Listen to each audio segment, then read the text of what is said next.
Hi అండి, welcome back to me Najma kitchen. ఈరోజు నేను మీకు చూపించబోయే రెసిపీ రెస్టారెంట్ స్టైల్లో మష్రూమ్ బిర్యానీ అండి. ఇంట్లోనే చాలా ఈజీగా ఎలా ప్రిపేర్ చేసుకోవాలో చూపిస్తాను. స్టవ్ మీద కడాయి పెట్టుకొని 3 స్పూన్స్ వరకు ఆయిల్ వేసుకోవాలి. ఆయిల్ హీట్ అయ్యాక 4 బిర్యానీ ఆకులు, అలాగే హోల్ గరం మసాలా స్పైసెస్ వేసుకోవాలి. ఇవి ఆయిల్లో కొంచెం ఫ్రై అయ్యాక ఇందులో మీడియం సైజ్ 5 ఆనియన్స్ కట్ చేసి వేసుకోవాలి. ఇవి 200 గ్రామ్స్ వరకు ఉంటాయండి. బ్రౌన్ కలర్ వచ్చేంత వరకు ఫ్రై చేసుకోవాలండి. ఇలా బ్రౌన్ కలర్ వచ్చాక ఇందులోకి 2 స్పూన్స్ వరకు అల్లం వెల్లుల్లి పేస్ట్ వేసుకొని పచ్చివాసన పోయేంత వరకు ఫ్రై చేసుకోవాలండి. ఇలా ఫ్రై అయిన తర్వాత ఇందులో ఒక 2 గుప్పెళ్ళంతా కొత్తిమీర పుదీనా కూడా వేసేసుకొని ఆయిల్లో బాగా ఫ్రై చేసుకోవాలండి. ఇలా ఫ్రై అయిన తర్వాత పెద్ద సైజ్ టమాటోస్ 3 కట్ చేసుకొని ఇలా వేసుకోవాలి.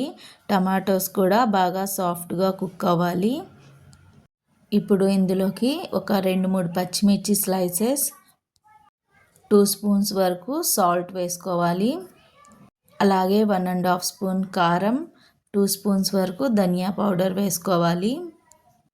ఈ మసాలాలన్నీ ఆయిల్లో ఫ్రై అవ్వాలండి.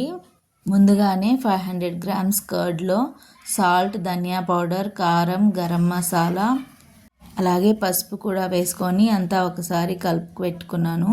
అదంతా ఇందులోకి వేసేసుకొని ఆయిల్ పైకి వచ్చేంత వరకు ఫ్రై చేసుకోవాలండి. ఇప్పుడు మెయిన్ ఇంగ్రీడియంట్స్ మష్రూమ్ వేసుకుంటున్నాను. ఇవి ఒక 400 గ్రామ్స్ ముందుగానే మంచిగా వాష్ చేసుకొని హాఫ్గా కట్ చేసి పెట్టుకున్నాను. మీరు కావాలంటే అలాగే ఫుల్ మష్రూమ్స్ కూడా వేసేసుకోవచ్చండి. మష్రూమ్ కూడా ఆయిల్లో 2 మినిట్స్ ఫ్రై అయిన తర్వాత 1 గ్లాస్ వరకు వాటర్ వేసుకొని ఒక 15 మినిట్స్ వరకు కుక్ చేసుకోవాలండి. ఈలోపు ఇంకొక స్టవ్ మీద 3 గ్లాస్ బాస్మతి రైస్ని కుక్ చేసుకుంటున్నాను. 70% వరకు కుక్ అవ్వాలి.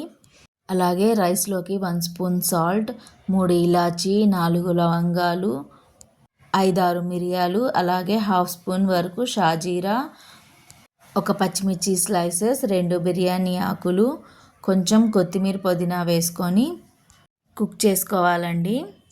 ఇప్పుడు ఒకసారి రైస్ ఉడికిందో లేదో చెక్ చేద్దామండి. చూడండి, ఇలా 80% వరకు కుక్ అయితే సరిపోతుంది. ఇప్పుడు స్టవ్ ఆఫ్ చేసేసి రైస్నంతా ఒక స్ట్రైనర్లో వేసేసుకొని పక్కన పెట్టుకుందాం. ఈలోపు మష్రూమ్ కూడా కుక్ అయిపోయిందండి. ఇప్పుడు రైస్నంతా లేయర్గా వేసేసుకొని పైనుంచి 1 స్పూన్ వరకు బిర్యానీ మసాలా వేసుకోవాలి. అలాగే 1 కప్ వరకు ఫ్రైడ్ ఆనియన్స్ కూడా వేసేసుకోవాలి. ఆనియన్స్ వేసుకున్నాక పైనుంచి కొంచెం కొత్తిమీర పుదీనా కూడా వేసుకోవాలండి. ఇక్కడ నేను ఫుడ్ కలర్ కొంచెం వాటర్లో వేసి ఇలా పైనుంచి వేసుకుంటున్నాను. మీకు నచ్చకపోతే ఫుడ్ కలర్ స్కిప్ చేసేసి కుంకుమ పువ్వు కొంచెం వాటర్లో కానీ మిల్క్లో కానీ కలుపుకొని ఇలా వేసేసుకోండి. అలాగే ఒక 2 లెమన్స్ స్క్వీజ్ చేసి వేసేయాలి. ఇక్కడ వీడియో స్కిప్ అయిపోయింది. ఇక దమ్ కోసం నా దగ్గర వేస్ట్ తవా ఉంటే అది పెట్టుకున్నానండి. ఒక 10 మినిట్స్ తర్వాత ఒకసారి ఇలా చెక్ చేసుకోవాలండి. చూడండి, మసాలా ఏమీ అంటలేదు, క్లియర్గా ఉంది.